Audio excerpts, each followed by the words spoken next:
You know what really surprises me? So many people still believe Bitcoin is completely untouchable. What I mean is this widespread assumption that Bitcoin will forever hold the crown as the #1 cryptocurrency by market cap, like nothing could ever challenge or surpass it. This mindset has been around for over a decade now, and honestly, it's pretty entrenched. Don't get me wrong, if you're a Bitcoin maximalist, this kind of thinking makes perfect sense for you. But here's the thing. When I look at what's actually happening in the crypto space right now, I'm convinced we're in one of the most exciting periods to focus on legitimate projects that are tackling real-world problems. Here's what I'm really excited about. Over time, we're going to witness this incredible evolution of crypto. What I mean is we'll start seeing the entire market dynamic completely transform. We won't need to rely on Bitcoin being the first mover anymore, which has been the pattern for every single cycle we've had so far. You know how it works. Bitcoin has to move first to generate that initial liquidity, then it flows down to Ethereum and finally trickles into altcoins. Well, I genuinely believe that's all about to change.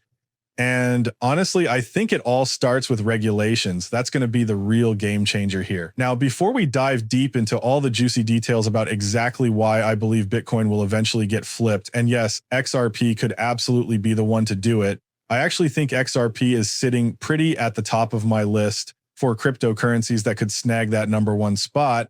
Let's kick things off with a historical snapshot to set the stage. Let's take a trip back to January 7th, 2018. Man, what a wild time that was when XRP was absolutely crushing it at all-time highs. Here's the crazy part. XRP was sitting pretty at around $100 billion in market cap, just $147 billion behind Bitcoin. Can you believe how insanely close we were to actually flipping Bitcoin? And get this, we had already overtaken Ethereum. So picture this, we're looking at $130.8 billion in market cap while Bitcoin was at $276.6 billion. But here's where it gets really interesting. Check out the price we hit on January 7th. When you crunch the numbers, there were about 38.739 billion XRP tokens floating around in circulation. Now, here's the kicker. CoinMarketCap shows our all-time high hit, $3.84, which works out to nearly $150 billion in market cap. Just think about that for a second. If XRP had simply doubled back in 2018, we would have completely flipped Bitcoin's market cap. Now, remember, we're talking about way back in 2018 here. And I really want to emphasize this point because, man, back then we didn't have nearly the firepower that XRP has today. What I'm getting at is all these amazing developments, stable coins, this whole thriving ecosystem that's just exploding around XRP right now. Just look at what we've got cooking. The EVM sidechain is already up and running. We've got 5+ stable coins getting ready to launch on XRP. Tokenization is happening left and right. And here's the big one. We're seeing RLUSD getting legitimized with Ripple backing it. That's absolutely huge for XRP's reputation. And honestly, it's driving real demand too. Now, sure, most of the RLUSD action is still happening on Ethereum right now, but I'm telling you, I think that's about to shift in a big way. It's especially now that we've got this EVM sidechain in play. I think we're going to see tons of exciting movement happening between Ethereum and XRP because of all this. But here's why I'm bringing all this up. When most people think about Bitcoin today, they get into this whole holy grail mindset. You know, it's like Bitcoin's #1. It's always going to stay #1. It's the biggest crypto, the most successful. And hey, Bitcoin's just always going to be there. Look, I'm not sitting here saying Bitcoin's going to disappear or anything. That's not what I'm getting at. But here's what I really think is going to happen. Bitcoin's going to lose that massive dominance it has right now. And honestly, I think it's going to start slipping down the rankings too. And you know what's really interesting? We actually got this heads up from Franklin Templeton. Jenny Johnson straight up told us that Bitcoin is basically a distraction from what's really the biggest disruption happening right now. When you think about what she was really getting at, she was talking about the actual technology, the DLT stuff that's powering some of these projects. And she was totally talking about tokenization, stable coins, and all those incredible use cases that these technologies can actually unlock. But here's the absolutely wild part. She completely gets that none of this stuff can actually happen on Bitcoin. Bitcoin is just way too old school compared to these other DLT platforms. And that's just the reality of it. She knows this inside and out, and that's exactly why she was giving us this heads up. Now, here's where things get even crazier. Like I mentioned, When regulations start rolling out, it's like opening up a completely different universe of possibilities. Check this out. We've got Trump signing new stablecoin regulations into law, which is honestly a massive milestone for the entire crypto industry. And then boom, we also have the Clarity Act. The US House just passed it. And now this landmark crypto bill is heading straight to the Senate. These are the two absolute game changers we need to keep our eyes on. Now here's the timeline. The stablecoin stuff is already officially signed into law, which is incredible. As for Clarity, we're looking at it becoming reality by roughly the end of September, maybe early October. And get this, Clarity is actually the full-blown regulatory clarity bill for the entire crypto market. So right now, when most people think about crypto, they're like, well, it's this wild, unregulated market that's basically just running on hype and speculation. But with these regulations coming in, man, that literally changes everything. Now we're talking about opening the floodgates for institutions to come pouring in. We're going to see major banks jumping in head first, fintech companies diving in left and right. This momentum is only going to keep building and accelerating from here on out. And here's what's absolutely wild about all this. I actually called this back in November of last year. We already knew 2024 was going to be the beginning of institutional players and asset management companies finally taking crypto seriously. But I went out on a limb and said that at some point down the road, projects like XRP and HBAR are going to be bigger than Bitcoin. I know. Tons of people probably read that and just burst out laughing or immediately think that's completely impossible. Let me ask you this really serious question here. When this space finally gets to the point where value is determined by actual utility, what real utility does Bitcoin actually bring to the table? I mean, for the longest time, we've been hearing this whole store of value narrative getting pushed everywhere. But honestly, what value does just sitting there holding something actually provide? Here's what I think is going to happen. When diminished returns become the new reality and utility becomes the real value driver, that old school tech is going to start getting phased out completely. This is where I see Bitcoin's future heading, whether people want to agree with me or not. The projects that are going to absolutely dominate, the ones with super efficient technology and real tangible world use cases that are already lined up and ready to go, those are going to be the most valuable projects in this entire space. And even right now, when we look at Ripple as a company, and remember, XRP and Ripple are totally separate things. But Ripple made this strategic choice to use XRP and the XRPL. Here's what's really interesting. Most of the brilliant minds who built the XRP ledger actually came from Ripple, like David Schwartz.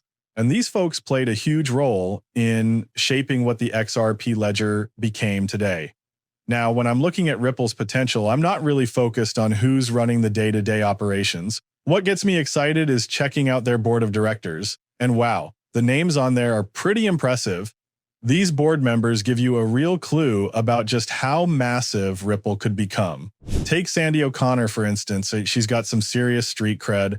She wrapped up her career as Chief Regulatory Affairs Officer at JP Morgan Chase, where she was basically the person setting regulatory strategy and chatting with G20 policymakers around the world. At her previous company, she climbed the ranks to some pretty impressive positions: global treasurer, head of prime services, and even made it onto the executive committee. What's really cool is how she's been working behind the scenes to keep our financial markets running smoothly. She chaired the Federal Reserve Board's Alternative Reference Rates Committee and was part of the Treasury Markets Practices Group that's backed by the New York Fed, by the way. These days, you'll find her working on financial stability issues and sitting on the FDIC Systemic Resolution Advisory Committee. She's also keeping busy as a director for Bank of New York Mellon Corporation and Terex Corporation. Plus, she's now on Ripple's board alongside Rosie Rios, the woman who served as America's 43rd treasurer and ran both the Bureau of Engraving and Printing and the U.S. Mint. When you look at these names, we're just scratching the surface here. Here's what's interesting, though. She recently showed up at Bitcoin 2025 conference talking about crypto.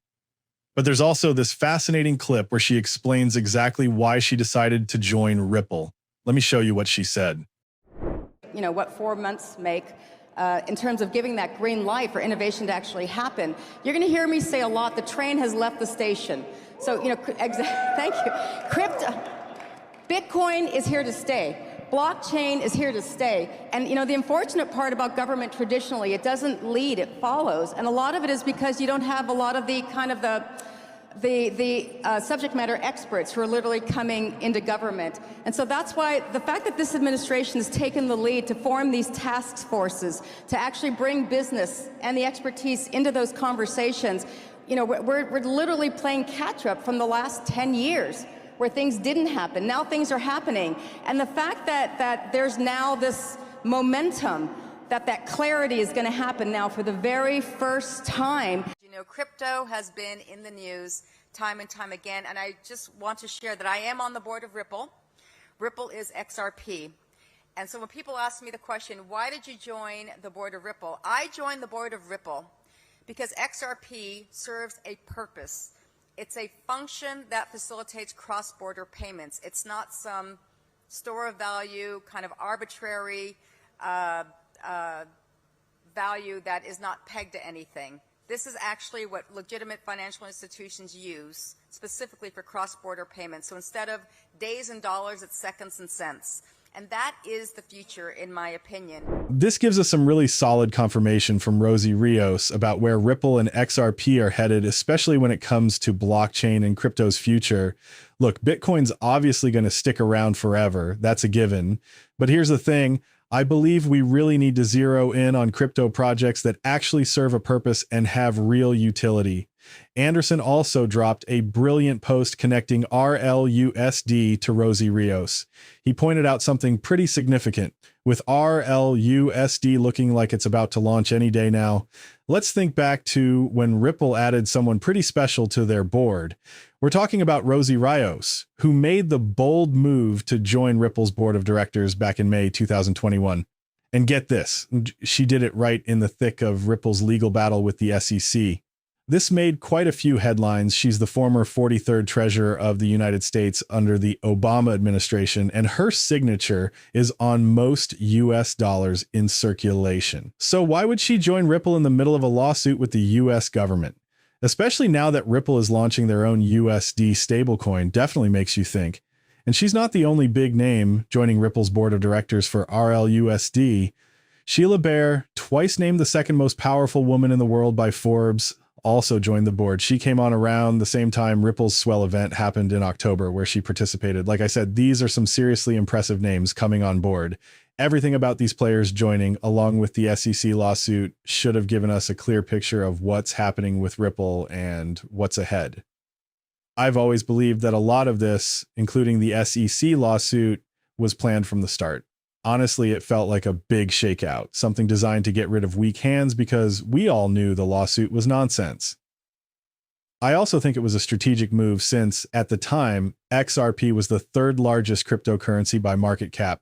Don't forget, XRP even flipped Ethereum before. So this might have been a calculated play all along. Now that the market's opening up and XRP is thriving as one of the biggest crypto projects, it's outperforming both Bitcoin and Ethereum. Ripple as a company is also growing fast, which makes this the perfect time to focus on what really matters, value and utility. Oh, and don't miss this video here. Big shout out to Subjective Views. I'm going to take a bold stance here. XRP could be a game changer for generations to come. Here's something interesting. Sheila Warren, who used to be the CEO at the Crypto Council for Innovation, played a key role in supporting Ripple. Back in 2022, the council filed an amicus curiae brief backing Ripple and opposing the SEC's motion for summary judgment. Pretty cool, right? Oh, and did you know she also led data, blockchain, and digital assets at the World Economic Forum? Talk about impressive credentials. By the way, you've got to check out this video. She shares some fascinating insights about Bitcoin and what's on the horizon. Don't miss it. I think you're going to see more and more embedding of this entire ecosystem slowly over the course of time within traditional financial systems. So what's the biggest takeaway then for those investors who might say, I'm not in it, I want to take part in terms of the gains, but I'm worried about all the volatility? Well, I think there's going to be continued volatility in altcoins, right? And so sector by sector, we have sectors within crypto as well. With Bitcoin, it's about what you want your exposure to be. And anybody, I think you've seen this already, that's well established. With altcoins, Ethereum being the granddaddy altcoin, the question is going to be, what's your appetite for that kind of volatility? Over time, some altcoin will emerge as the Bitcoin, if you will, or here I come. Oh, here. and some altcoin will emerge as the Bitcoin, if you will, or of the stable coin of the pack. And it's a question of what your appetite is for that.